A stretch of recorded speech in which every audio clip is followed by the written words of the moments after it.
Hello everyone and welcome back to another video from Apps Academy. In this video, I'm going to show you how to restart any course on the SoloLearn application. So let's get started right away. First of all, open up the SoloLearn application on your device.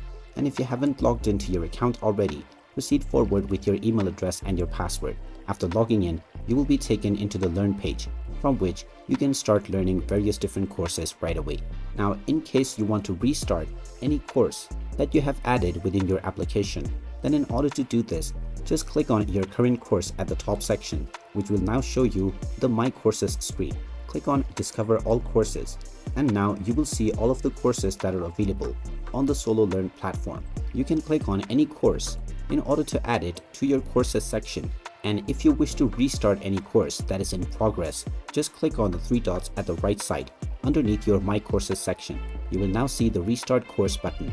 Go ahead and click on this, and you will be asked whether you are sure that you want to restart this course. Click on the Restart button in order to confirm your choice.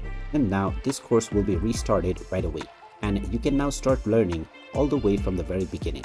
And there you have it. That is how easy it is to restart any course on the SoloLearn application.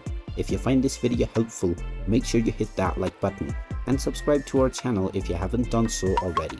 Also ring that notification bell to never miss another update from us. Thank you for watching, and I will see you again in the next video.